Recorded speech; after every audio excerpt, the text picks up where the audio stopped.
Queridos amigos, buenas noches, feliz viernes, bienvenidos una semana más a Lo que no te han contado en este 15 de mayo, San Isidro, festivo en Madrid, donde los funcionarios han descansado y donde nosotros ya has visto que estamos de guardia, y en el que me propongo, como siempre, nos proponemos en Mi One Media, aquí Iván Valencia, que está a los mandos, y yo, contarte un resumen de lo que ha sucedido en la semana y vamos a poner el foco en lo que consideramos el asunto más relevante de todos los que suceden en la España contemporánea, quizás junto con la corrupción y junto con la economía. Tendremos después por aquí a Guadalupe Sánchez, que los pondrá y nos ayudará, nos dará unas pautas para entenderlo mucho mejor.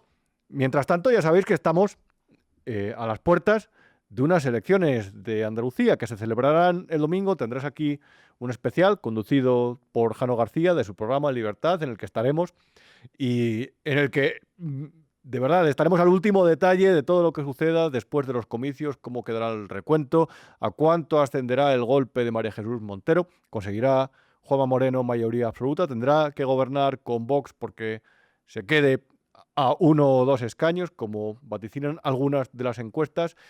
Se ratificará el hundimiento total y absoluto de toda la izquierda a la izquierda del PSOE, o sucederá como en Extremadura, que habrá un partido de izquierda con representación más a la izquierda del PSOE, de extrema izquierda. Ya lo veremos, pero en cualquier caso, al hundimiento de María Jesús Montero, muy evidente. Qué personaje, qué persona más absolutamente antipática, zafia, que no sé, que rodeada de escándalos, que amenazada por todo el rastro que la mujer más importante de la democracia, como ella se definía, ha ido dejando durante sus años de gestión, tanto ella como alguna de las personas que conformaban su equipo y su círculo íntimo, y hasta ahí podemos leer. Mientras eso se consuma, durante la campaña se han producido el hundimiento, me refiero, durante la campaña se han producido algunos hechos que son tristes, entre ellos el fallecimiento en acto de servicio de 2 guardias civiles mientras luchaban contra el narco, contra ese problema acuciante en el estrecho de Gibraltar, sobre el que el gobierno quitó una gran parte de los medios que había allí movilizados en el Ocon Sur porque consideraba que había que rehacer ese operativo.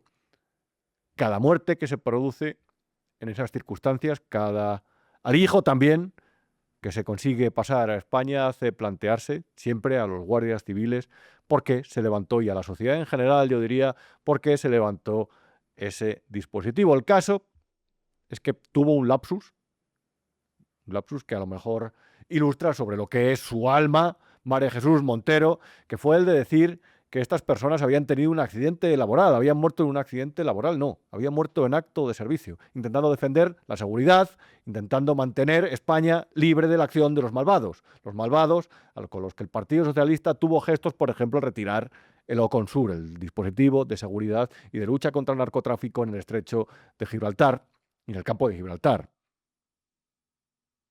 El caso es que los guardias civiles no olvidan, al igual que sucedió durante el funeral para las víctimas de Adamuz, el que se celebró en Huelva. Las familias dan una lección de dignidad que contrasta con la absoluta indignidad y los atropellos constantes que comete el gobierno de España. Y en un acto que celebró el Ministerio del Interior, en Baeza, el ministro del Interior, Fernando Grande Marlaska, mientras estaba hablando, se produjeron estos abucheos. Así habló, así se pronunció Fernando Grande Marlaska. Comprendo, entiendo vuestro dolor, vuestra rabia. Nada puede compensar la muerte en acto de servicio de Germán y de Jerónimo. Y lo entiendo porque yo también estoy dolido. Permitidme, estoy rabioso.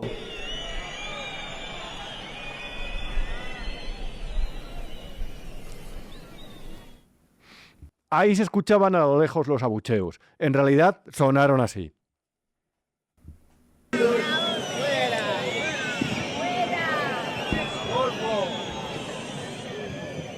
Se ruega a los asistentes que guarden el respeto y la debida compostura a la bandera, a las instituciones y a los alumnos en formación representados en el presente acto. Fuera del ámbito de Radio Televisión Española, donde les alaban, donde les llaman cada día, donde el servicio público lo entienden como una acción de ser un lameluzo con el gobierno, fuera de ese ámbito esta gente no puede salir a la calle, porque a esta gente le odian, porque se ha ganado la enemistad del pueblo con corruptelas y con la actitud de un líder que ha tomado el Estado para sí mismo, que lo ha secuestrado institucional y socialmente. Un presidente que ha promovido la polarización como medio para mantenerse en el gobierno. Un presidente que, para transmitir una imagen de fuerza que es falsa, porque ni siquiera puede aprobar leyes en el Parlamento, para eso ha movilizado todo un aparato gigantesco de propaganda que lo que ha implicado con lo que pretende simular que es un gigante cuando en realidad es el gobierno más débil de la historia, y no tengo ninguna duda que el peor gobierno de la historia. Hablábamos con un representante policial, con David Gutiérrez, hace unas semanas, y básicamente ponía a escurrir al ministro del Interior por la altivez que tiene con las asociaciones de policía, por lo poco que tiene en cuenta sus demandas, por cómo miente. De hecho, le llamábamos, si os acordáis, en un programa anterior por el escándalo de las pulseras antimaltrato, que también negaron. Es verdad que eso dependía del Ministerio de Igualdad. ¿Sabéis lo que ha pasado? Han renovado el contrato con Vodafone. Mientras tanto, la policía se queja de que procesos como la regularización de inmigrantes, lo que va a promover, lo que implica es que hagan falta más agentes, más medios sobre el terreno que actualmente no tienen. Y mientras tanto, a los guardias civiles que están luchando contra la creciente amenaza del narcotráfico en el estrecho de Gibraltar, los dejan vendidos. ¿Qué vas a estar dolido, Grande Marlaska, si tú en realidad también eres culpable de la mala situación, de lo completamente desbordados que están los guardias civiles en la zona? No sea usted falso, no seas falso, Fernando Grande Marlaska. Ayer leía a Carmen Morodo La Razón decir que te quieres ir del gobierno y que Pedro Sánchez no te deja. Yo no sé si eso será verdad, pero haz el favor y compórtate de una santa vez, de una puñetera vez después de tantos años con un poco de dignidad. Ni siquiera el ministro del Interior, por el que dirán, fue al funeral de los dos guardias civiles.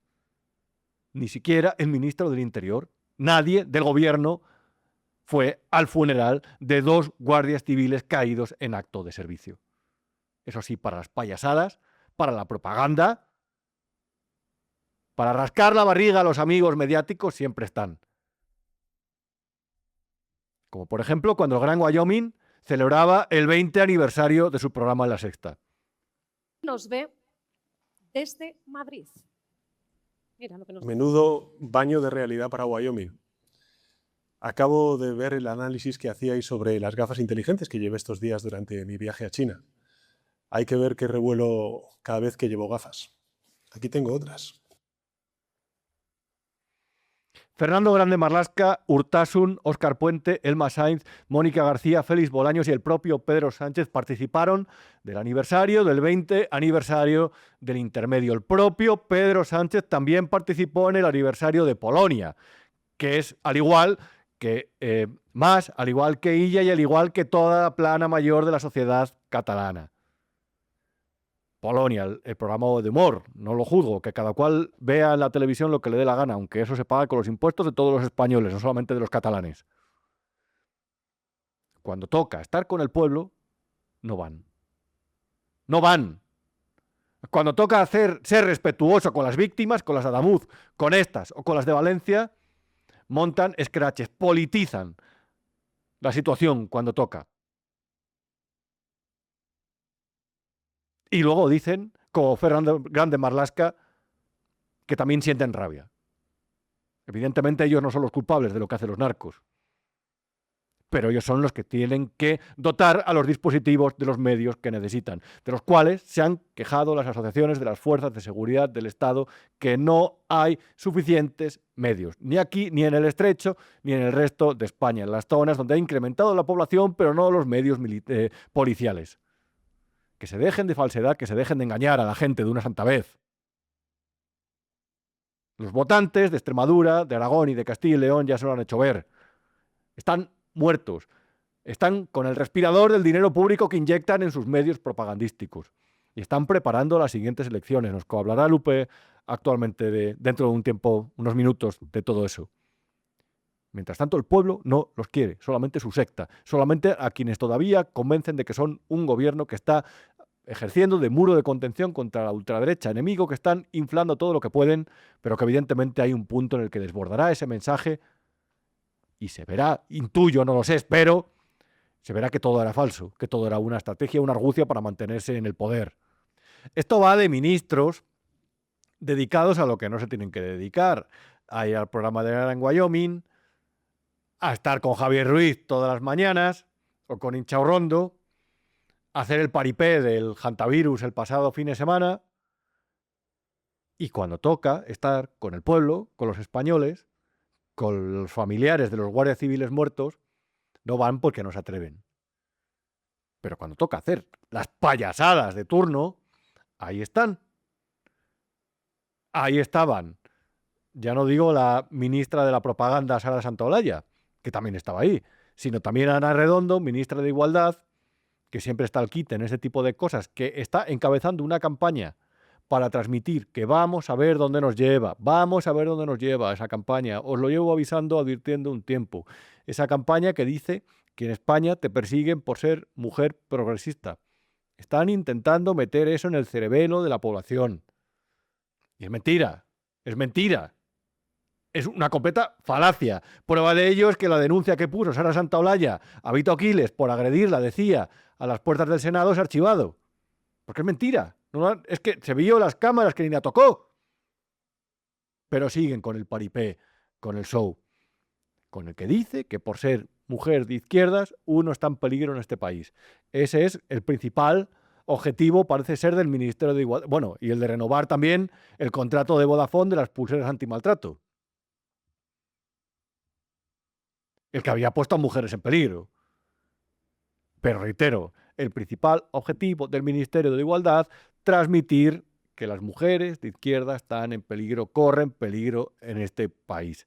Falacia absoluta, falacia propagandística que intenta una vez más inculcar en el cerebro de los ciudadanos una idea para, a partir de ahí en el futuro, poder manipularles a partir de ese concepto, que es falso. Y el otro día, aprovechando que había hablado Florentino Pérez, Ana Redondo volvió otra vez a hacer el ridículo, a dirigirse todavía a la poca gente que les creo, mucha, no lo sé ya. Bueno, yo creo que es un machismo evidente, anacrónico y que está fuera absolutamente de lugar. Y en ese sentido, pues sí que hemos alzado la voz desde el Ministerio. Creo que ha sido a través de las redes sociales, la Secretaría de Estado. Bueno, nos parece que es una expresión más de este machismo que está instalado y que vemos diariamente que es transversal, que no responde más que a una cultura machista muy profundamente integrada en la vida de las personas, sobre todo de algunas personas de más edad, y en ese sentido, pues alzar la voz nuevamente contra un machismo estructural.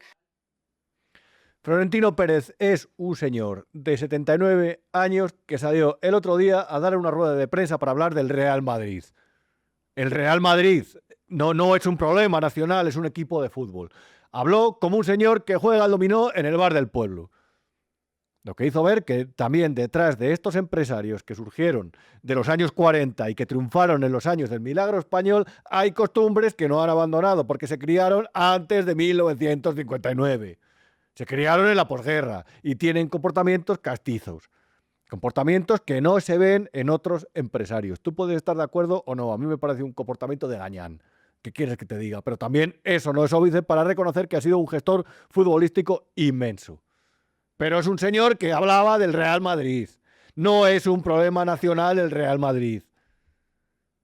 ¿Y qué sucedió? Que a esta gente le convino que se hablara de Florentino Pérez, mucho más que de la campaña de las elecciones andaluzas, donde se van a pegar un guarrazo monumental, y pusieron a toda su maquinaria propagandística a hablar de Florentino Pérez. Y la ministra de la propaganda, que es Sara Santaolalla, también se pronunció al respecto.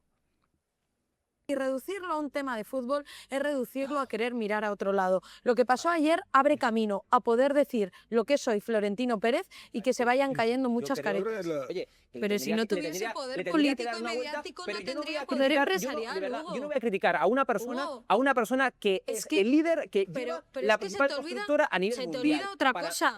Se te olvida una cosa. La mejor definición de Florentino Pérez la da un periodista hace muchos años, que es que cuando Florentino Pérez tenía problemas judiciales, al palco invitaba a jueces. Cuando Florentino Pérez tenía problemas políticos, al palco invitaba a políticos. Cuando Florentino Pérez tenía problemas mediáticos, al palco no invitaba a reporteros, a periodistas, a tertulianos, no, invitaba a presidentes de cadenas de televisión. Es decir, cuando tú tienes ese beneficio, no es porque Florentino les haga mejor las cuentas que a otros, es porque tiene la facilidad de poder hacerlo y de tener ese poder. Bueno, utilizan cualquier circunstancia para lanzar su turra, para transmitir sus 4 conceptos, que son que en España, reitero, se persigue a las personas que son de izquierda, especialmente que son mujeres, que son los que afirman que viene la ultraderecha, que es el que afirma que hay una conspiración contra el gobierno por parte de fuerzas oscuras que están encabezadas por el 4º concepto, que son los jueces, a los que invita el Florentino Pérez al palco del Bernabéu,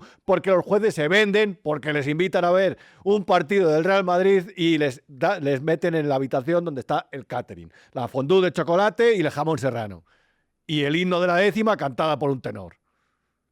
Intentan convencer a la gente de los 4 conceptos. Utilizan cualquier circunstancia para llevar a las personas a su redil, ¿qué es eso?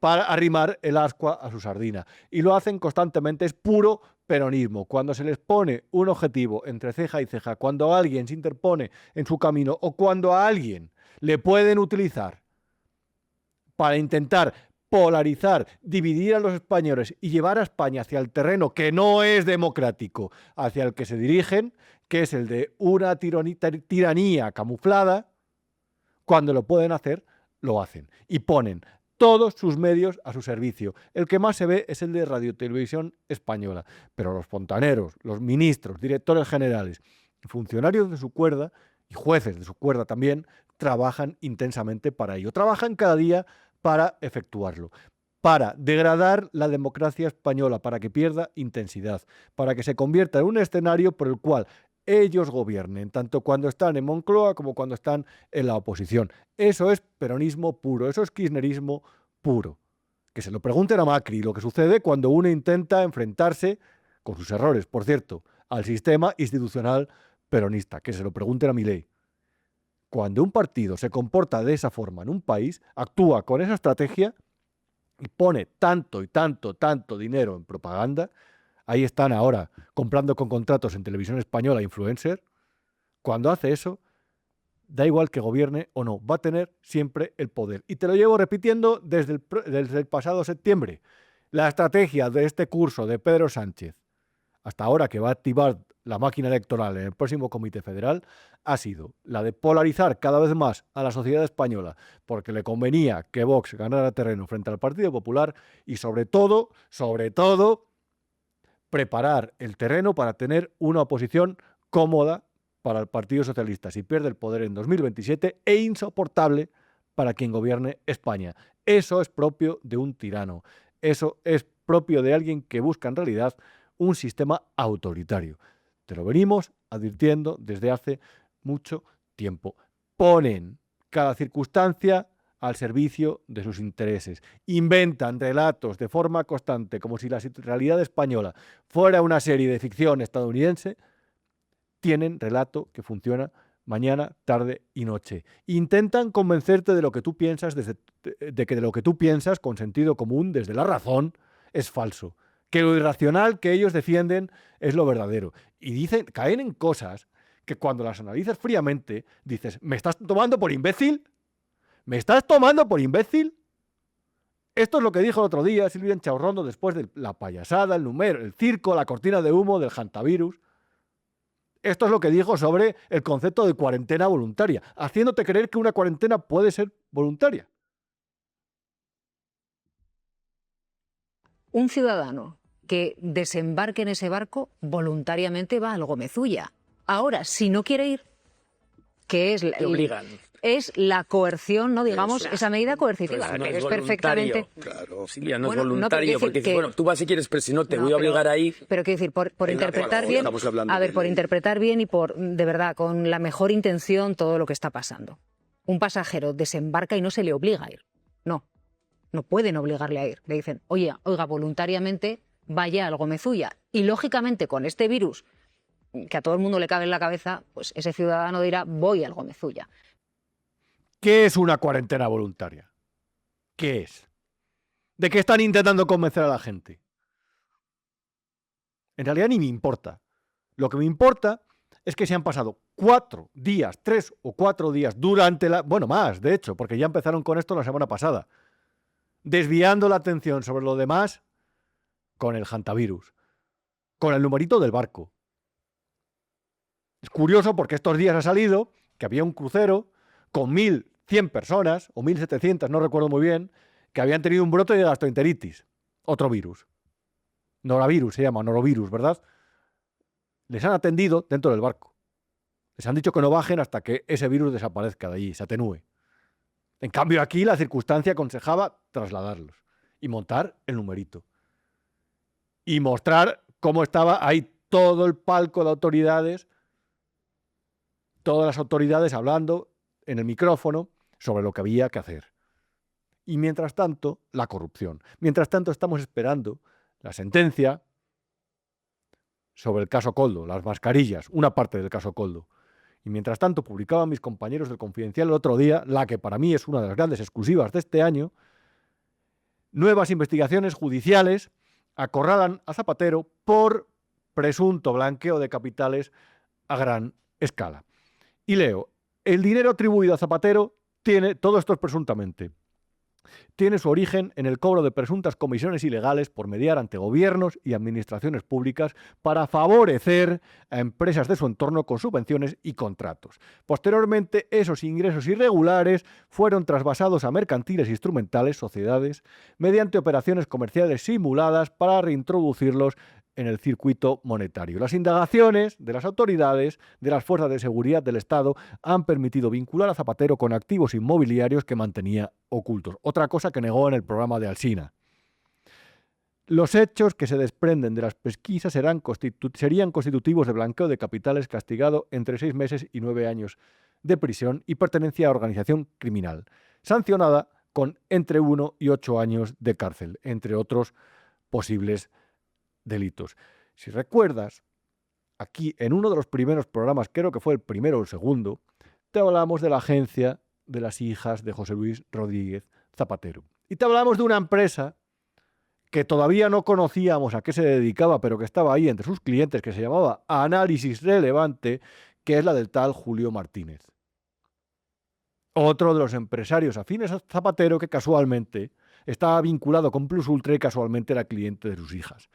Vamos a ver lo que sale sobre Zapatero, pero no me extrañaría en absoluto que de repente nos encontráramos con una próxima imputación. Hay gente que lo está deseando. No te puedo manifestar mi deseo porque estoy aquí dándote las noticias, informando.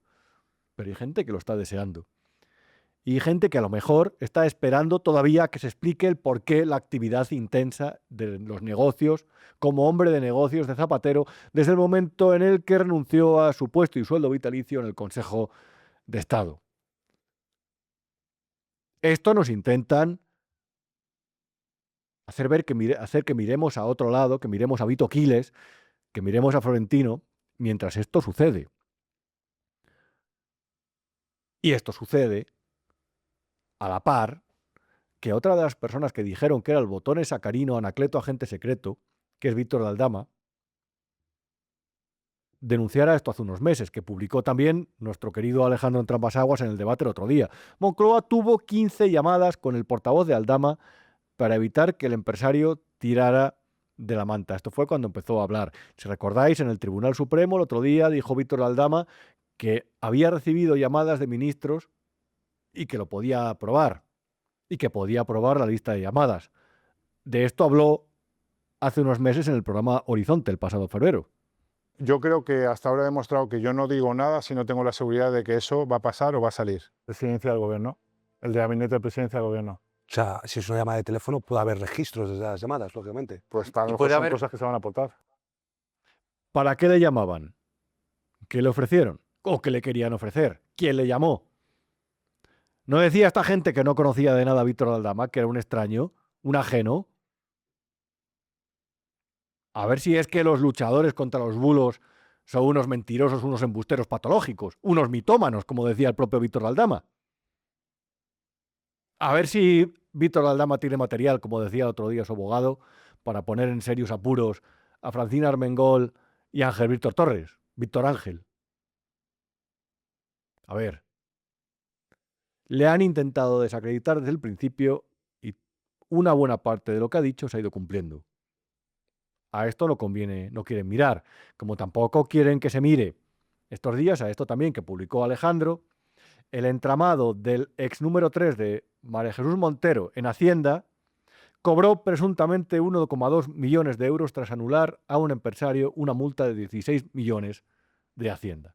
Como no me quiero meter en un lío, voy a leer textual: la Unidad de Delincuencia Económica y Fiscal de la Policía Nacional ha acreditado que el entramado societario vinculado a José Antonio Marco San Juan, el ex número 3 de María Jesús Montero y la ex vicepresidente del Gobierno, cobró más de 1,2 millones de euros de un empresario al que previamente el Tribunal Económico Administrativo Central, presidido por él mismo, anuló una deuda de más de 16 millones de euros con la agencia tributaria. Están de mierda hasta el cuello. Están de mierda hasta el cuello. Por no hablar del caso Sepi, de Vicente Fernández Guerrero, de Leire Díez, de Anchón Alonso, el dueño, el socio de Cerdán en Servinavar. Están de mierda hasta el cuello. Están de mierda hasta el cuello, hasta las orejas. Y mientras tanto, suceden las cosas. Mientras tanto, intentan extender cortinas de humo sobre lo que no les interesa. Hablar de Vito Quiles y de Florentino Pérez, de Sara Santaolalla, iba a decir, de la madre que los peinó. Pero mientras tanto hay asuntos sobre los que nosotros no quitamos la vista. Hablaba el otro día con Guadalupe, fuera de la tertulia, y durante la tertulia también dejaron de este asunto. El voto por correo para las elecciones andaluzas, como ves en esta imagen, sube un 1% con respecto a 2022. Y recordamos que habíamos estado hablando de cómo el PSOE está modificando, esto no tiene que ver con el voto por correo, te aclaro, cómo el PSOE está modificando poco a poco el censo electoral, la estructura, la composición del censo electoral. Y dedicamos un programa hace unas semanas al respecto. Pero como Guadalupe lo había escrito también en un artículo que había publicado en The Objective sobre la ley de nietos, quería llamarle para que nos explicara en qué consiste y por qué hay tanta preocupación o nos tenemos que preocupar tanto con respecto a esas nacionalidades express que se ha sacado el gobierno de la chistera. Vamos a llamarla. Querida Guadalupe Sánchez, ¿cómo estamos? Hola, ¿qué tal? Oye, Si me permites, quiero aclarar a tus espectadores que se cuentan por decenas de miles que estoy aquí en cumplimiento de un acuerdo extrajudicial de conciliación correcto. por pisotear tus derechos fundamentales a la libertad de expresión en el programa de Libertad del lunes. Oye, a lo mejor la gente se lo tomó en serio, pero era una cosa de broma, como siempre hacemos. Luego nos fuimos andando por la calle tan tranquilos que, digo, vi algún comentario y digo, que no, joder, no, pero bueno. Oye. Yo tengo que decir que es que me altero mucho, me tocan el tema de los ecopijos, hipipijos, llámalos como quieras, es que es una cosa que es que me pierdo los papeles. Oye, pues ahora que lo dices, me han pasado antes un enlace, unos chicos muy bajos que son de Castellón, había puesto un tipo por ahí que me vio el otro día en Mercadona buscar cogollos de lechuga y que Dione Belarra compra en un supermercado que se llama Garbancita la huerfanita. Entonces, estas son las típicas cosas que cuesta 4 veces más que Mercadona, lo digo por lo de los ecopijos y tal. ¿Tú entiendes por qué me sublevo? ¿Entiendes por qué me sublevé yo? Como dices? Oye, Guadalupe, teníamos pendiente una llamada porque escribiste un artículo fantástico en The Objective hace pues aproximadamente un mes y hablabas de algo que te voy a preguntar directamente así, a puerta gallola. ¿Está alterando el Partido Socialista, el gobierno, el censo electoral español? Bueno, es que de hecho el artículo se llamaba así, reconfigura Sánchez el censo electoral y efectivamente por ahí van los tiros. Mira, para poner a la gente en antecedentes, cuando se aprobó la Ley de Memoria Democrática, incluía una disposición adicional, como siempre en la parte final del texto, para que no caiga la gente en la cuenta de la importancia que tiene, pues incluía una disposición adicional que permitía a los hijos y nietos de exiliados en otros países, sobre todo hablamos del ámbito de hispanoamericano, pues pedir la nacionalidad española. En principio puede parecer que es algo que no es importante. Tenía un plazo temporal. El plazo era hasta no sé qué mes de 2022. Pero hete aquí que de pronto el gobierno amplía ese plazo. Y amplía ese plazo hasta, creo que fue octubre del año pasado, si no me equivoco. ¿Qué sucede durante todo ese periodo? Que piden la nacionalidad, solicitan la nacionalidad española 2,5 millones de personas. El 40% de estas solicitudes vienen de Argentina y luego el resto lo copan prácticamente todo Cuba y Brasil. Es decir, tenemos a 2,5 millones de personas pidiendo la nacionalidad, que es un pasaporte español, tan español como tú, como yo, como cualquiera que aunque no haya nacido en España, lleve aquí viviendo muchos años, que a lo mejor no han pisado en su vida España, y que van a obtener la nacionalidad. Esto que supone un nacional tiene derecho al voto inmediatamente en elecciones generales, en elecciones autonómicas y en elecciones municipales. ¿Por qué escribí este artículo, Rubén?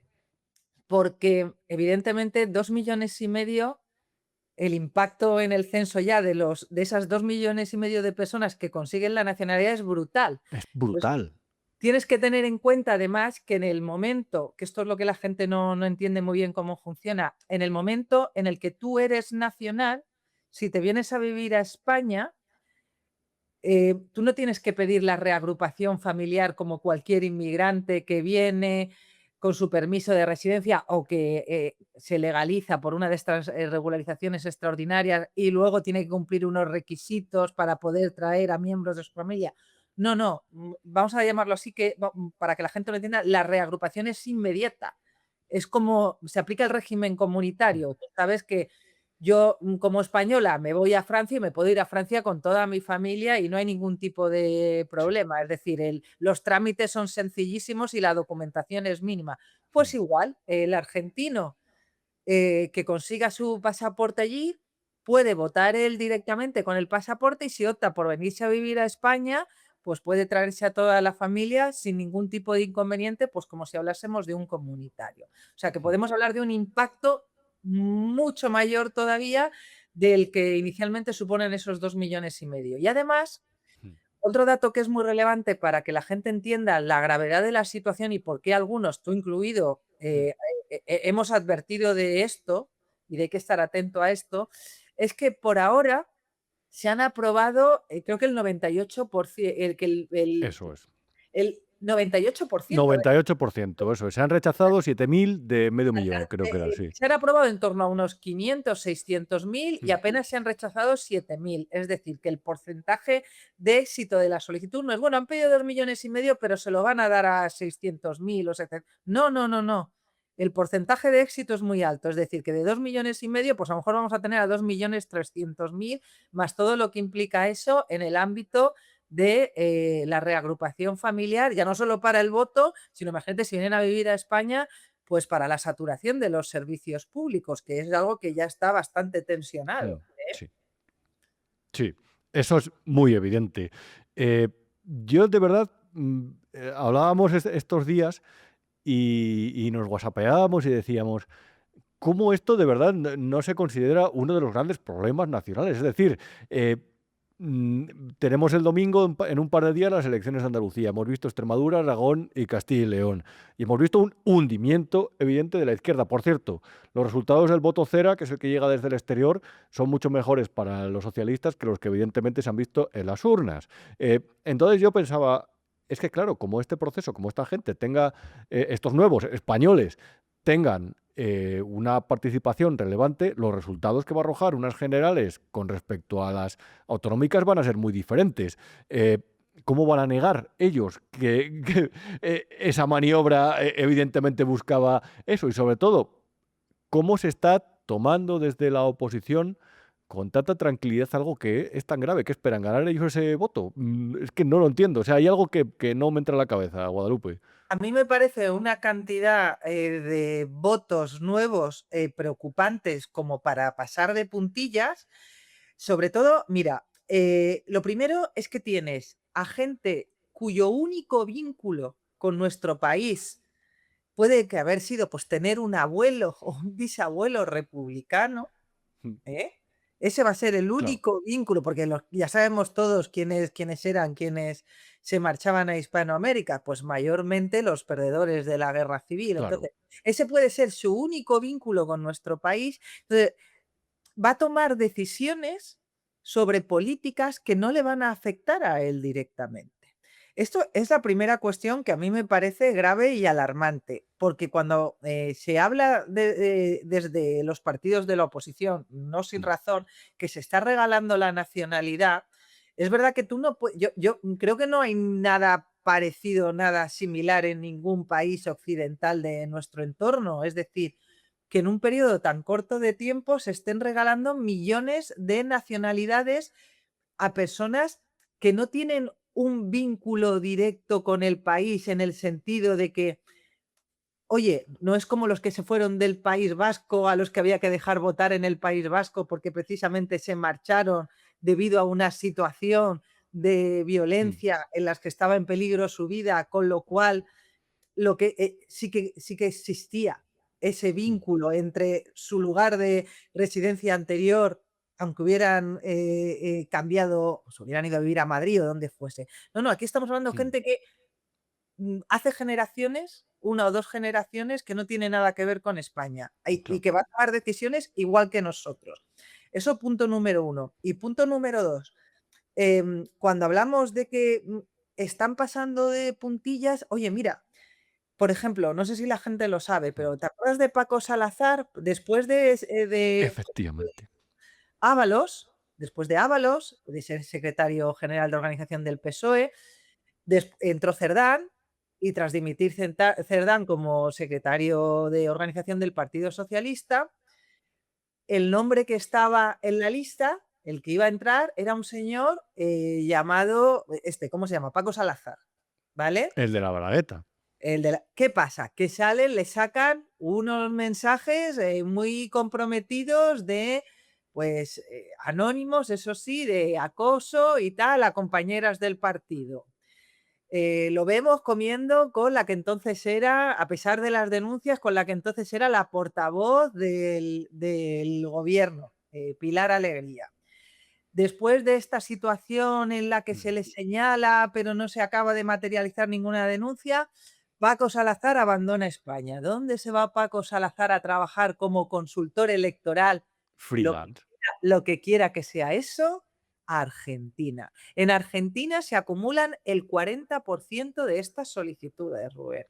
Está sucediendo todo, Guadalupe, a plena luz del día y de forma legal. Es que es lo triste, es decir, que aquí creo que nadie se ha enterado de la jugada.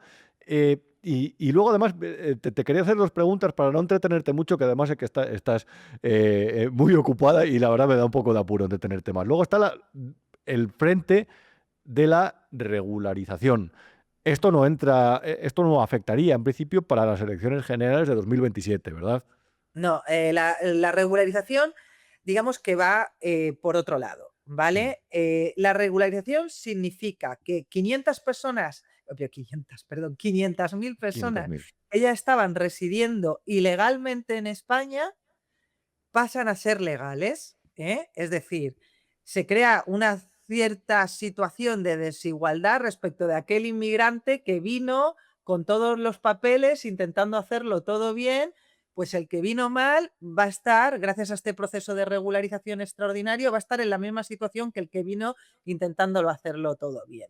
Pero esa persona ya estaba aquí, ¿de acuerdo? Entonces, esa persona no va a tener derecho a votar en unas elecciones generales, ¿vale? No en las elecciones generales que tenemos a la vista el año que viene. El problema de los 500.000 que hablamos nosotros es que evidentemente, aunque no incide directamente en el censo electoral a nivel de unas elecciones generales, sí que tiene un efecto llamada extraordinario, punto número 1. ¿Por qué? Porque si tú no animas a la gente a que venga por el cauce legal, sino que lo que dices es venir todos para acá, que os metéis aquí como sea, que luego ya os regularizamos, pues eso tiene un efecto llamada. Punto número 1. Punto número 2. Respecto de determinados tipos de inmigración, especialmente la del ámbito iberoamericano, hispanoamericano, pues el plazo en el que se van a poder nacionalizar es relativamente corto, son 2 años para los países de Iberoamérica, ¿vale? Con lo cual, pues dentro de 2 años van a ser ciudadanos españoles de pleno derecho. Y además se estimaba que el 90% de los inmigrantes ilegales, antes de, creo que tenían que demostrar que habían estado en España durante 4 meses antes del momento en el que se aprobó la ley, si no me equivoco, la regularización. No es regularizar a gente que lleve aquí un plazo razonable, de forma, oye, pues el que lleve un año o más, pues oye, ya llevas un año más aquí, no se te ha expulsado, tienes más o menos medios, te estás ganando la vida, no te vamos a preguntar cómo, pero te estás ganando la vida, pues te regularizamos. No, es simplemente estar muy corto espacio de tiempo. ¿Qué es lo que está pasando además? Lo que está pasando con esto es que está viniendo gente que realmente no reside en España, que está residiendo en otros países de Europa, se están desplazando aquí para conseguir el permiso de residencia aquí, con lo que el impacto que eso tiene para Schengen. Por eso hay otros países europeos que están poniendo el grito en el cielo y se está pidiendo a Europa que intervenga, porque esto ya no son solo los que se regularicen, que estén efectivamente aquí, que se van a poder desplazar por cualquier país del espacio Schengen, sino gente que estaba irregular en el espacio Schengen, que viene aquí, la regularizan, porque es verdad que algún día se meterá mano a esto, que hay un montón de asociaciones, etcétera, etcétera, que viven de subvenciones que obtienen para tramitar estas cosas, que están dando los papeles, pues sin mirar ningún requisito, pues casi que casi, ¿eh? Sí. Y bueno, ¿y qué es lo que sucede? Que además, aparte del efecto llamada, que lo podemos ver solo en cómo vienen de otros países de Europa aquí, está el tema de la regularización, que en un muy corto espacio de tiempo, esos 500.000 podrán traerle, que se legalicen, podrán traer también legalmente a sus familias. ¿Y eso en qué tiene un impacto directo? Pues tiene un impacto directo en elecciones que no van a ser a priori de manera inmediata las nacionales, pero sí las municipales, etcétera, y luego, sobre todo, en los servicios públicos. Es decir, tenemos un problema grandísimo, por ejemplo, con el tema de la vivienda. Porque mientras sigue entrando gente, y me vas a permitir, lo explicamos muy bien en un acto que tuvimos de Atenea, que es una asociación, yo estuve en la junta directiva y estuvimos con yo creo que son 2 de los mayores líderes del sector. Sí, fue el martes, además, ¿no? Sí. Y con Cristina Roca, el informe da unas cifras, a mí me dejó el informe impactada, Rubén, que hace apenas 10 años el 70% de los jóvenes pudiera acceder a una vivienda en propiedad y que ahora esa tasa ya ha caído al 30%, que estemos en un déficit entre demanda de vivienda y oferta, el déficit es ya de 1 millón, hace falta construir 1 millón. Es que de verdad que no tiene ningún misterio, que esto es puro mercado, que están culpando a los especuladores cuando la culpa es de que no se construye. Miguel Echevarren dio un dato, a mí me dejó impactada. Dijo, punto número 1, la primera medida para solucionar el problema de la vivienda es el cambio de gobierno. Lo necesitamos ya, para cambiar un gobierno que cambie todas las políticas de vivienda, no que vengan a hacer más intervencionismo y más de lo mismo, pero con otras siglas. Y 2, dijo algo que a mí me pareció muy significativo y dijo, mientras siga entrando gente, da igual, no podemos correr tan rápido como la gente que entra. Es decir, ese grifo hay que cerrarlo. Y no es la inmigración la única causa, ni mucho menos, ni a lo mejor ni tan siquiera es la principal que genera ese déficit, pero ahora mismo o se corta ese grifo o es imposible empezar a solucionar, a aplicar las soluciones y que esto se note, porque claro, por mucho que tú empieces a construir, si sigue entrando gente sin control, sobre todo en las grandes ciudades, el Sí. problema es brutal. Y luego, aparte de la vivienda, el colapso de los servicios públicos, los que vivís en grandes ciudades, tú sabes que yo vivo parcialmente en Madrid, Sí. es que el metro, la sanidad, es que hay cosas que es que ya no dan más, no están preparadas, no están dimensionadas para la cantidad de gente que se está acumulando en determinados centros urbanos. Pero es que luego, Guadalupe, cuando te quejas, porque la gente cuando vive así se enfada, pero se enfada el que vive aquí desde hace 30 años y se enfada el que vive aquí desde hace 3 meses. Se enfada más el que lleva 30 años porque ha visto la evolución y porque está más cabreado. Eso no es una reacción xenófoba, eso es una reacción de aquí se está gestionando mal y estoy sufriendo las consecuencias, ni más ni menos. Tú sabes que yo siempre he defendido que es un error Mm. oponerse al tema de la inmigración por cuestiones puramente identitarias, sobre todo porque quienes hacen eso luego le preguntas qué es un español y cada uno te responde lo que le parece, no tienen ni siquiera una definición clara de lo que es un español. A mí me recuerdan cuando a Podemos le decían, las mujeres están oprimidas y tienen, no sé, muy bien, ¿qué es una mujer? Y te decían, "Ush, las mujeres con pene, no sé qué, ¿te acuerdas de aquello?". Pues ahora con los españoles estamos un poquito igual, ¿eh? Sí. A los que defienden este tipo de cosas, luego les preguntas, bueno, muy bien, puedo estar de acuerdo contigo, dime qué es un español. Y se les va un poco, porque uno te dice, uno empieza a tirar del árbol genealógico, otros te hablan de integración, es decir, ¿a qué es lo que hay que estar? En lugar de meternos en debates estériles, porque es cierto que hay gente que ha venido, sobre todo de esa esfera que hablábamos de Iberoamérica, de Hispanoamérica, que lleva aquí X años, que está trabajando, aportando el sistema y que se integran perfectamente.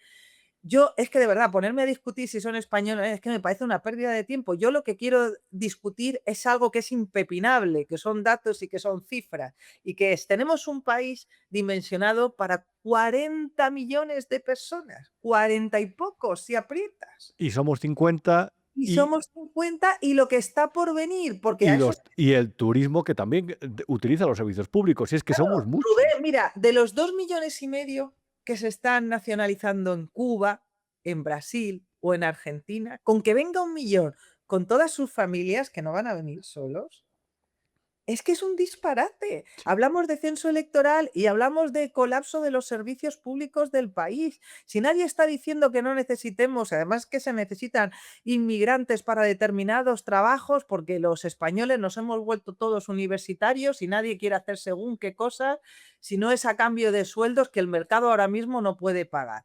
Pues claro que se pueden traer partidas de inmigrantes que no tienen por qué ni ser nacionales ni quedarse aquí a vivir indefinidamente, pueden venir y volver y claro que nadie está cuestionando que haya inmigrantes que llevan aquí muchísimo tiempo, que estén integrados y que, por supuesto, es que esa no es la cuestión. La cuestión es que tenemos que tener una población ajustada a los servicios, a lo que los servicios públicos dan de sí. Y ese sistema ahora mismo está colapsado. Pues pura lógica, Guadalupe. Oye, perdóname, pero me quedo sin tiempo. Una Nada, pequeñita pregunta para terminar de cerrar el círculo y muy brevemente. Y luego está al frente que hay que controlar el del voto por correo, que ese también es polémico. Sí, es muy polémico. Mira, yo fui la única que escribí en 2023 que me pareció una vergüenza que más de 300.000, pues no se podía hablar. ¿Cómo puedes poner en cuestión lo bien que funciona el sistema? Bueno, pues yo sí que escribí que a mí me parecía una vergüenza que 300 y pico mil personas se quedaran sin poder votar en las elecciones generales de 2023 porque el voto de correo no dio de sí, porque se pusieron las elecciones en esa fecha precisamente para que todo se articulara vía voto por correo y entonces a mí me parece una vergüenza ya para empezar ese tema, que no se haya hecho una auditoría. Luego, ¿qué estamos viendo con el voto por correo? Pues que lamentablemente y en contra de lo que muchos pensaban, yo también en una época pensaba que era mucho más difícil de lo que ahora he descubierto que se puede hacer, pues que es fácilmente manipulable el voto por correo. Es fácilmente manipulable el voto por correo. Entonces, en Andalucía, por ejemplo, nos estamos encontrando con que estamos en máximos históricos de voto por correo, superando en un punto y pico a las elecciones de 2022 que se celebraron en verano y en un contexto pandémico. Se hicieron en el mes de junio o julio, precisamente para evitar problemas con el COVID, y aún así estábamos, pues eso, saliendo, pero todavía estábamos ahí. Entonces, a mí me resulta muy llamativo que se fomente tantísimo el voto por correo y que esté en niveles tan altos. Dice, no, claro, es que la gente quiere seguir haciendo su vida, tal. Mira, a mí con el voto por correo cada vez me pasa más como con el voto telemático. Cuantos más peros y más pegas y más requisitos se pongan para poder votar por correo, es decir, que tú tengas que decir que estás fuera del país por un viaje de trabajo, esto de yo voto por correo, es que hemos visto, mira, todo el mundo pone como ejemplo lo que ha pasado en un pueblo de Sevilla, que hay diligencias abiertas en un pueblo de Sevilla como el PSOE, pero yo siempre me voy a otro ejemplo del que nadie habla, que a mí me parece, me vas a perdonar, que me parece acojonante, que es lo que sucedió en Melilla, que también se está... Correcto. O sea, en Melilla se puso en marcha una maquinaria de alteración del voto por correo que podría haber cambiado el sentido del resultado electoral, que hubiese ganado un partido que era pro-marroquí, y tú imagínate que un partido pro-marroquí, sobre todo después de lo que hemos visto que ha pasado al final con el intento de sedición en Cataluña, que ha quedado, pues un partido pro-marroquí te mete otra marcha verde, te dice que quieren unir Melilla a Marruecos, y bueno, aquí es que ya no sería delito, ¿saben? Mientras no disparen, aquí ya no sería delito, porque don Pedro Sánchez lo derogó, ya no lo tenemos en el Código Penal, el delito de sedición. Así que tú imagínate que eso llega a cuajar y no los llegan a pillar. Pues yo, de verdad, todo lo que sea voto por correo y restricciones y límites al voto por correo, yo creo que eso hay que introducirlo en la ley electoral, pero bueno, ya me van a llamar conspiranoica y loca. No, yo creo que estamos previendo escenarios, y yo creo que eso es importante. Y de hecho yo creo que es lo que más útil es a la gente, y sobre todo esperemos que no, sinceramente, tengan que recurrir a este programa después de las próximas elecciones. Guadalupe Sánchez, oye, muchas gracias de verdad, un placer. Nada, un placer, y doy por cumplido el acuerdo. 100%, 100%. Adiós, Guadalupe. Venga, Rubén. Adiós. Y esto es lo que sucede en España.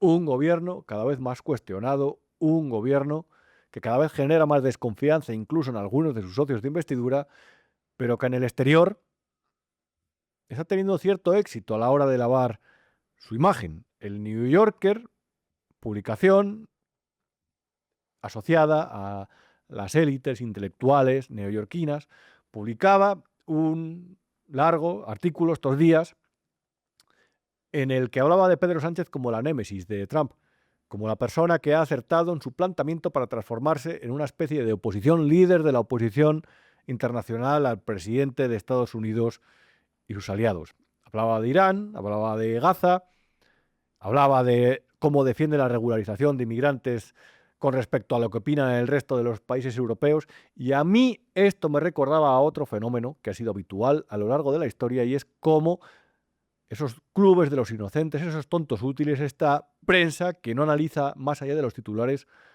ha generado líderes, ídolos de barro a partir de figuras que estaban muy cuestionadas porque no había nada que admirar de ellas. Y a mí me vais a permitir, pero como viví un tiempo en Uruguay, me tocó muy de cerca el caso de Pepe Mujica, al que su país le conocían bien,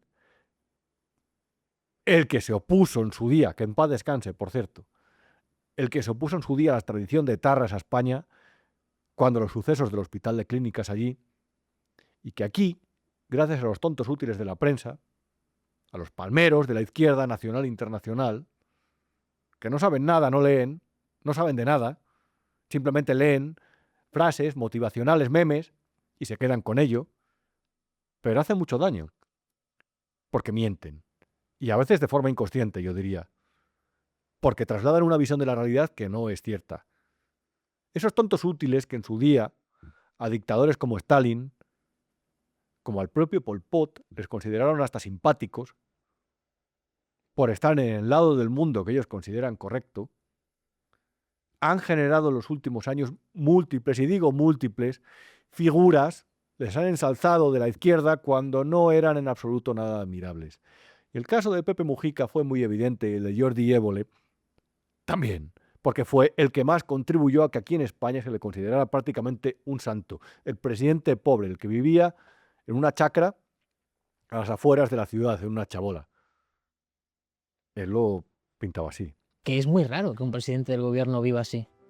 La culpa la tienen los otros presidentes, no yo. Raro como viven ellos. Yo estoy viviendo como vive la mayoría de la gente en mi país. Y a los presidentes los tratan de meter en un sistema parecido a como vive la minoría poderosa. Y es bueno vivir como se piensa, que de lo contrario pensarás como vives. Es puro vacío. Es que yo le llamaba, estuve por allí, de verdad. Y lo primero que me dijeron, gente de allí, es que pagar la seguridad a este señor porque quería seguir viviendo en su casa, en el lugar del Palacio Presidencial, habilitado para tal fin, costaba todavía mucho más dinero al Estado uruguayo. Yo le llamaba el hombre de la Coca-Cola, porque siempre decía frases típicas de anuncio de Coca-Cola. Era vacío, frases de las que gustan en la UNESCO. Ya está, vacío. Luego era un tipo de izquierda radical. Y estaba demostrado desde que surgió el grupo Tupamaros, el grupo revolucionario, en un país democrático. Un grupo que se comportó como la ETA. Su mujer y la hermana de su mujer enseñaban cómo ajusticiaban, cómo hacían esos actos de guerrilla en un país, reitero, que antes de la dictadura tenía una democracia. Así lo hacía su mujer y su hermana. Esto los usábamos como defensa, por ejemplo, en las camionetas, cuando íbamos a una acción, atrás iba uno para cubrir la retirada con esto. Y esto es el de la prefectura de Bella Unión, de donde fueron sacados. Estas eran las hermanas Topolansky. Yo quedé aquí con un tipo en su día, que se llama Héctor Amodio, que estuvo escondido en Madrid durante 30 años. Era un revolucionario también, es decir, era de los culpables de que la democracia de Uruguay se deteriorara en aquellos años con un grupo, reitero, que era terrorista. Decían que era revolucionario, pero era terrorista, con múltiples víctimas civiles. Con varias, mejor dicho. Era un grupo terrorista. Era como los montoneros. No tenía nada de revolucionario, bebían de la revolución cubana. Estaban apoyados por los cubanos. Y eso derivó en una dictadura cívico-militar fascista también, que era asquerosa, lamentable. Pero es que aquí a la gente le han contado mal la historia. Se piensan que los Pepe Mujica y compañía fueron una especie de opositores a la dictadura. Lo fueron, sí, pero antes de eso eran guerrilleros. Es como si aquí se admirara a Josu Ternera, por ejemplo. No, hombre, no. Pero estos no saben nada. ¿Qué iba a saber Évole? ¿Qué coño va a saber Évole? Évole nos sabrá seguramente, como ves en esta imagen, que a Pepe Mujica se le relacionó con el asesinato de un pobre hombre que era guarda de seguridad, cuyo delito fue estar de guarda de seguridad, si no equivoco mal, en una entidad bancaria o financiera. Tomaron hasta una ciudad, una pequeña población, esta gente. Esta gente es a la que hay que mirar. A lo mejor se arrepintieron de lo que hicieron en sus últimos años de vida. Pero esta gente no tiene nada de admirable.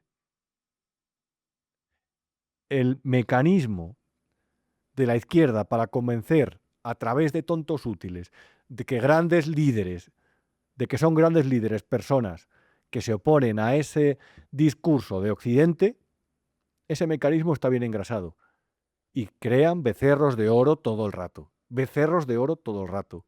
Y veo que como la prensa estadounidense crítica con Trump, que es un hombre al que se puede criticar por múltiples razones, y que ya sabéis que a mí no me gusta esa forma de hacer política histriónica, en ningún lado concibo a los políticos como personas que administran cosas. Pero en su fiebre contra Trump, la prensa estadounidense está cometiendo un error. Y es el de pensar que Pedro Sánchez es un gran político. La manipulación, la propaganda internacional. Hablando de todo esto, nuestro amigo Javier Venegas presenta un nuevo libro, La guerra invisible. Aquí nos pone la imagen Iván, ya está a la venta. Lo puedes encontrar en Amazon y vamos a llamarle para que nos explique porque tiene mucho que ver con esto que te he contado.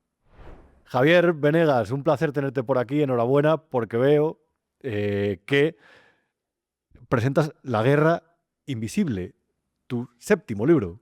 Sí, bueno, bien, gracias Rubén. Sí, es un libro. Si me permites, en lugar de decir las típicas tonterías, voy a decir algunas cositas que yo creo que son más interesantes para el lector, más potentes, ¿no? Es decir, durante años, Rubén, nos dijeron que China se acabaría occidentalizando, ¿no? Que con el mercado vendría la apertura, ¿no? Y que, por ejemplo, pues metiendo a China, digamos, dentro, digamos, de un sistema mucho más abierto y donde pudieran ser más prósperos, más ricos, pues acabarían siendo disolviéndose un poco, diluyéndose las diferencias políticas, ¿no? Eso, la globalización vendía un poco eso con China, ¿no? Y sin embargo, pues fíjate tú que ha ocurrido justamente lo contrario. Justamente lo contrario. Mientras Europa, especialmente, y Occidente en general, Rubén, digamos, ha eliminado buena parte de su capacidad industrial, pensando aquello que acuérdate de que lo importante y lo moderno era el sector servicios, la terciarización. Durante años nos lo han repetido, bueno, nos quitamos de encima buena parte de la industria porque fabricar era sucio, era feo, era de pobres, ¿no? Pues mientras eso hacíamos nosotros, China hacía algo mucho más antiguo y es entender que quien controla la producción controla la dependencia y quien controla la dependencia controla a los demás. Y una vez que una sociedad empieza a necesitar que otros países fabriquen las cosas, fabriquen tecnología, energías renovables, ¿verdad? La transición energética esta que China la monopoliza, pues en ese momento la sociedad deja de ser soberana, Rubén. Una sociedad deja de ser soberana y de eso es de lo que va parte de la investigación del libro, pero sobre todo va de una parte que yo creo que es la que más demoledora conceptualmente y es muy ameno, yo creo que va a ser apasionante para el que lo quiera leer, le va a abrir mucho los ojos. Sobre todo pues, descubrir una nueva forma de poder, una forma de poder distinta, un poder mucho más silencioso, mucho más eficaz y muchísimo más difícil de combatir. Porque antes las formas convencionales de poder, Rubén, que había eran pues formas visibles, claramente visibles, ¿no? Pues, por ejemplo, ejércitos, fronteras, censura, propaganda, ideología. Y la forma de poder nueva es una forma completamente distinta. Simplemente funciona a través de la dependencia, que es lo que estamos sufriendo en Occidente y sobre todo en Europa, una dependencia de quien controla la producción. Ese es el nuevo poder, ese es el poder que ahora mismo hay, digamos, establecido. Y no nos hemos dado cuenta porque la segunda parte de esa estrategia, que en el libro la explica con nombres y apellidos y con fechas, la segunda parte de esa estrategia es construir un entorno, fabricar una realidad donde las personas no se sienten, digamos, coaccionadas, obligadas o controladas realmente, ¿no? Se sienten que siguen siendo libres, aunque no lo sean, que siguen votando, aunque al final siguen siendo dependientes, pero sobre todo que viven dentro de un sistema controlado de dependencia, donde se ha instaurado una forma, yo creo que el sistema de poder más eficaz de la historia, es el sistema de mayor control de la historia. Claro. El caso de China es muy curioso porque hace un siglo y una década estaba en un sistema que era prácticamente feudal, en el que los señores de la guerra se enfrentaban todavía por el control de diferentes territorios, en el que cuestiones como el pacto de una boda implicaba muchas veces una liturgia que era larga, correosa y que los propios entierros chinos eran, de verdad, era una tortura para los propios chinos, esa tradición. Se declara la República, China unos años después entra en guerra civil, esa guerra civil tiene dos partes, troceada por la Segunda Guerra Mundial y por la invasión de los japoneses a una parte del territorio, termina, sigue la guerra civil, gana los comunistas, gana Mao y establece allí la que seguramente haya sido la dictadura comunista más cruel de la historia, a lo mejor junto con la de Stalin y junto con alguna express la más como la cruel de de la Pol Pot. historia, la más cruel, la más cruel. Hay una apertura, después de una ligera apertura después de Mao, que en realidad socialmente es falsa, no nos vamos a engañar, el comunismo ha seguido aplicando su doctrina allí en toda la sociedad, aunque es verdad que no con la fiereza, por ejemplo, durante los años del Gran Salto Adelante y la Revolución Cultural. En el año 2001, si no me equivoco, entra la Organización Mundial de Comercio, pero Javier, lo que han hecho durante este tiempo, es verdad, además de aplicar ese sistema de desarrollar sus modelos productivos, de exportar, globalizar su economía, pero da la impresión de que la dictadura y su soft power exterior se han perfeccionado hasta un punto que hemos entrado en el terreno de la distopía.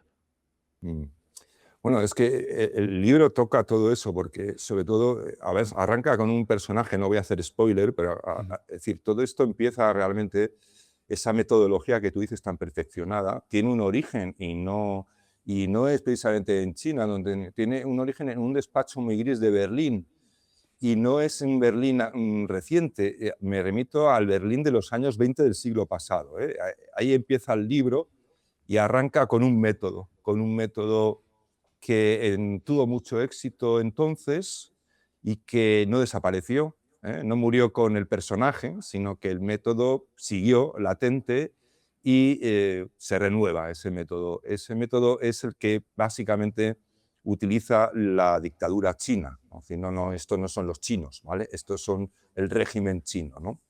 Y es un método extraordinario que además el libro explica cómo funciona, porque en cierta forma recuerda a un club que monta, que el propio personaje que no voy a decir el nombre para no reventar la intriga, le pone un nombre que es el Club de los Inocentes. Inocentes. ¿No? El Club de los Inocentes. Y China está básicamente utilizando esa misma estrategia, que no es una invasión tosca. No nos dicen que el comunismo chino es lo mejor y que no hay un catecismo chino. No. Es mucho más astuto. Hay una cooperación, una integración dentro de los entornos intelectuales, sobre todo europeos y también norteamericanos, en la que lo que hacen es lo mismo que hacía este hombre, ¿no? Convencerte, primero, de que no te dicen el Partido Comunista Chino es lo mejor, no te dicen no, te buscan ideales que sean fácilmente defendibles y que moralmente sean atractivos para las élites, ¿no? Es decir, por ejemplo, estamos hablando de la transición energética. La transición energética es un ideal básicamente moral, es decir, tiene una base moral, es decir, hay que cuidar el planeta, hay que cuidar el futuro, hay que salvar a la humanidad, ¿no? Es decir, puede haber alguna causa más noble que velar por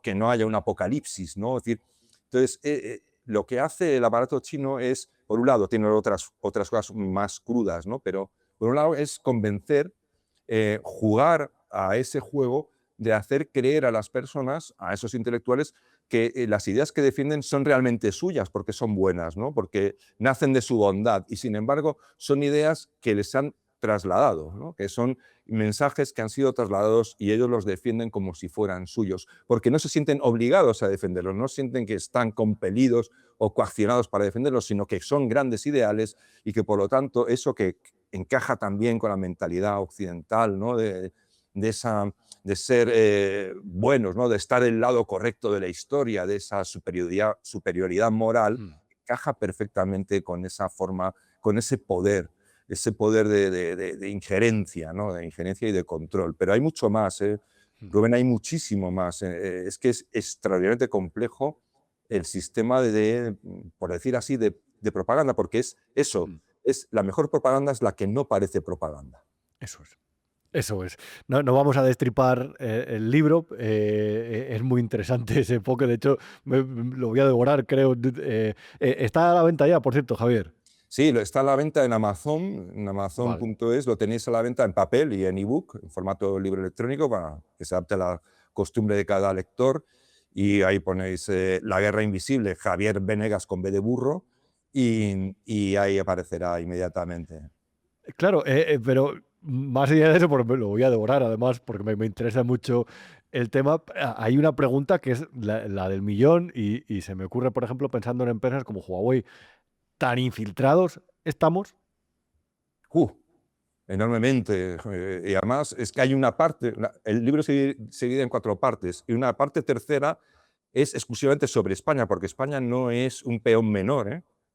Ojo, España es una pieza clave ahora mismo en esa estrategia de control y de influencia china, sobre todo en Europa y en la Unión Europea. Y ahí la tercera parte es exclusivamente España, esa sí voy a decir, se llama la anomalía española, que es un eufemismo, y tiene también nombres, tiene fechas, tiene de todo. Y lo que comentas tú, lo de Huawei, mira, Huawei, un comité de técnicos independientes, no gubernamentales norteamericanos, auditó los dispositivos con los que existían en Estados Unidos en ese momento, porque ahora sabéis que está vetada, y descubrieron que en la mitad de los dispositivos había puertas traseras. Es decir, que podría traducirse por un error de vulnerabilidad, pero claro, en la mitad de ellos es absolutamente ese tipo de errores es muy raro, ¿no? Entonces, en España, Huawei opera en los servicios de escuchas del sistema judicial, los que investigan mafias, organizaciones criminales, incluso cuestiones relacionadas con la seguridad nacional. Los servidores y toda la estructura de ese sistema de escuchas es de Huawei. Es de Huawei. Y curiosamente, fíjate que el gobierno español, por un lado, prohibió que Huawei estuviera en el sistema de almacenamiento universitario, de donde se almacenan pues, estudios universitarios, tesis, investigaciones y demás, y lo prohíbe. Y sin embargo, reconociendo que es un sistema peligroso, y sin embargo, fíjate tú, ¿por qué narices lo autoriza, sin embargo, para cuestiones muchísimo más sensibles, muchísimo más relacionadas con la seguridad nacional? Es espectacular lo de Huawei en España. Y bueno, la historia de Huawei viene en el libro, tela que no hay que perderse la historia de Huawei. Claro, una última pregunta, Javier, porque esta semana sabes que se ha producido la cumbre bilateral entre Donald Trump y Xi Jinping y he vuelto, lo digo porque hablábamos hace unas semanas, hace 2 o 3 semanas yo creo, y he vuelto a escuchar eso del presidente de China. Y una vez más he vuelto a pensar en esos viajecitos de intelectuales a la Unión Soviética en su día, para suavizar, en otras cosas, la figura de Stalin. A mí me da la impresión de que es lo que está pasando con Xi Jinping. Yo no sé si tú tienes la misma opinión. Claro, es que eso se pone de moda. Ellos imponen, de alguna manera empiezan a través de las agencias de comunicación que comparten información con las agencias occidentales y con los medios occidentales, que eso también lo trata el libro, tela marina lo que hay detrás, empiezan a llamar a Xi Jinping en lugar del gran guía, le empiezan a llamar presidente.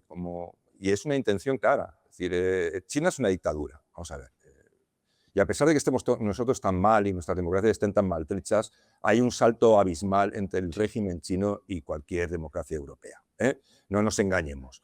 Entonces le empiezan a llamar presidente, ¿por qué? Porque es una forma de normalizar el propio régimen chino, como si fuera un canciller o un primer ministro elegido democráticamente o sometido al control de un parlamento, como ocurre en Occidente. Pero Xi Jinping no es un presidente, él acumula el poder, acumula el poder como un poder absoluto, controla el partido, controla el gobierno, controla el ejército, es decir, es como un monarca del antiguo régimen, es decir, y entonces esa forma de llamarle presidente, ese empeño de llamarle presidente tiene toda la intención, es para normalizar lo que no se puede normalizar. Es decir, aquí hay que separar, una cosa son los chinos y otra cosa es el régimen chino. De hecho, bueno, compadre, el otro día, si no recuerdo mal, estaba en el día de la victoria fotografiándose con Putin. Es decir, forma parte de ese eje que es el que aspira a destruir el orden occidental. Yo no sé hasta qué punto en España, a raíz del efecto de esta propaganda, las personas son conscientes de cuál es el papel de China para con Occidente, el objetivo. No quieren destruir, quieren vampirizarlo. Es decir, lo estamos viendo ya con la industria del automóvil. No están desapareciendo las marcas europeas. ¿Qué está ocurriendo? Además hay noticias esta semana abrumadoras en ese sentido. ¿Qué está ocurriendo? Que plantas y líneas de producción, incluso de Alemania, se están dedicando a producir marcas de vehículos chinos. Es decir, es una suplantación. Pero ojo, con una diferencia abismal, incluso aquí en España también se van a producir marcas del grupo Stellantis, que son Peugeot, Citroën y demás, van a ser por fuera la marca y por dentro todo chino. Todo de empresas chinas. Y hay una diferencia fundamental, porque dicen, no, bueno, es fabricación, bueno, es industria. No, la industria europea tenía algo que era el control tecnológico y los ingenieros españoles que trabajaban para el grupo Volkswagen, los jóvenes, aprendían procesos, aprendían tecnología. De China no, es distinto. China quiere convertir Europa en una nave industrial. Sí, el control industrial y tecnológico siempre va a estar en su mano. Aquí no van a soltar nada. Entonces es distinto.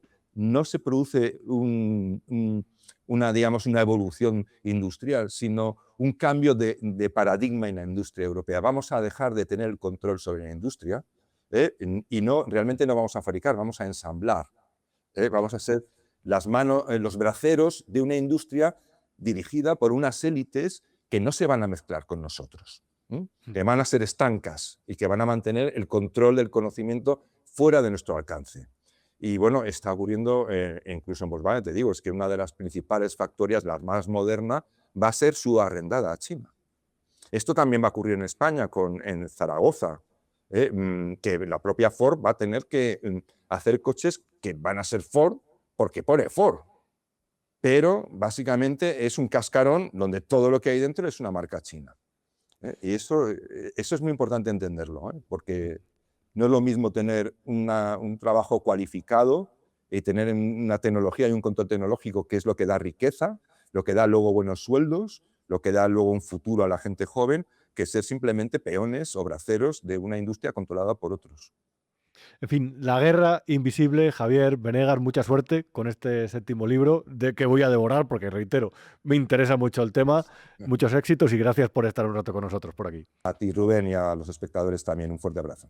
Un abrazo.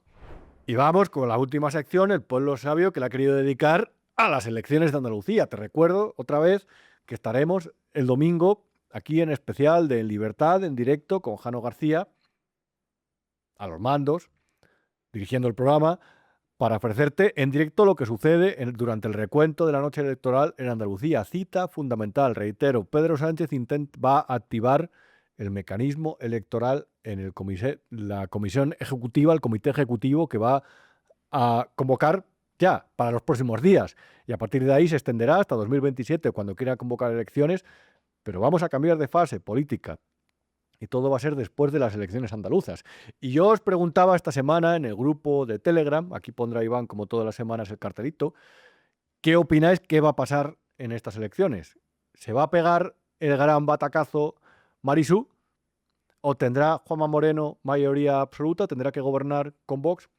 Pues bien, he seleccionado 10 o 11 respuestas. La de Daniel decía: el Partido Popular se quedará cerca de la mayoría absoluta, pero sin conseguirla. Vox ganará algo que será lo justo para quitarle la mayoría al PP. Y Marisú perderá algún voto, pero no lo que esperamos. La gente sigue menos de la actualidad de lo que parece y los resultados suelen ser más estáticos de lo que deberían. Pero igual que he dicho esto, puede ser lo contrario. A saber. José Antonio Ibáñez decía: Juanma Moreno conseguirá mayoría absoluta, pero si baja de 57 escaños será culpa del maricomplejismo de la derecha. Y en Andalucía los 30.000 guardias civiles no votarán a Marisú. Carlos, con K, Sierra Dormida, decía: no estaría nada mal que, al igual que en Extremadura, Aragón y Castilla y León, el PP necesite de Vox para poder gobernar. Juan Antonio, mi paisano Juan Antonio, decía: el mejor resultado será para Marisú si consigue más que su propio voto. He estado estos días entre Córdoba y Sevilla y su campaña habla de votar sanidad pública, votar vivienda pública y votar educación pública. Pero ¿quién, en su sano juicio, puede tragarse ese cuento? Por no hablar del cartel ese que ha hecho en la campaña. Es verdad que es un poco ridículo. Me parece imposible que no tenga el peor voto de la izquierda del PSOE de Andalucía. ¿Quién ha visto al PSOE y que le ve allí, verdad? Marco decía: buenas, Rubén, yo creo que el tema del homicidio de los guardias civiles, yo lo veo así, va a hacer que el PP no consiga la mayoría absoluta. ¿Por qué? porque Vox ha sido más explícito explicando su postura en relación al narco. Ana decía, mi deseo es que solo la voten a María Jesús Montero, su familia y ella misma, pero el resentimiento, los estómagos agradecidos y la idea absurda de creerse mejores hará que incomprensiblemente se lleve más votos de los merecidos. El PP no alcanza la mayoría absoluta, pero ganará, creo que holgadamente. Tendrán que pactar PP y Vox, y que se dejen de monsergas, que es su obligación sacar a este país de todo esto. Silvia comentaba, creo que María Jesús Montero cae muy mal. Ahora bien, el votante del PSOE es muy fiel, así que su caída no será la esperada. Bonilla tendrá mayoría absoluta justita. Bud Kepper hacía una reflexión, decía, en Andalucía el PSOE tiene el suelo electoral hecho de lecho de roca, man que pierda. Paco López decía, los resultados se saben de antemano. La única duda es si la PSOE acabará en tercer lugar en una o varias provincias y el papel del independentismo andaluz de Adelante Andalucía, porque si a efectos prácticos, efectivamente, estos son independentistas. Yago MN decía, Moreno posiblemente no llega a la mayoría absoluta, pero es muy aventurado decir que tiene que pactar, sea con el PSOE. Si falta solo un escaño, podría pactar con cualquier otro. Y había una última imagen, el PSOE sacará su peor resultado en unas elecciones andaluzas, pero para lo que merecen será demasiado, y más añadiendo las tretas de votos por correo con posible fraude, dice Cris, y los cada vez más nuevos nacionalizados, que en esta ocasión no votan, la verdad. De los últimos errores de campaña de la Chiqui, quien creo que se beneficiará sobre todo será el PP, volviendo a conseguir la mayoría absoluta. Me encantaría, dice Cris, que Vox fuera necesario para sumar esa mayoría. Yo les votaría si viviera en Andalucía, solo ellos son capaces de hacer la oposición que el PSOE merece. En fin, gracias por vuestra colaboración. Tenéis diferentes debates desde el jueves por la tarde, vi, y estabais ahí hablando en el grupo. Me encanta verlo, de verdad, los leo todos. Gracias además, porque siempre desánimos y de verdad, siempre me abruma vuestra fidelidad y además el buen tono que tenéis en el grupo y cómo nos hacéis un seguimiento a todos los programas de Big One Media. De verdad, gracias como siempre. En fin, amigos, llega el fin de semana, termina este día de San Isidro en el que hemos trabajado, que no se diga que no somos trabajadores, porque en Big One Media tenemos una misión que es contigo, que es la de informarte, analizarte y no faltarte en momentos en los que consideramos que se necesita, como es en esta España que está herida, y en el que tenemos que defendernos de la acción de los bandidos con información, análisis, datos y, si es posible, con buen humor. Volvemos la semana que viene en lo que no te han contado. Mientras tanto, te quedas con la parrilla de programación de Big One Media. Gracias, buen fin de semana y buenas noches.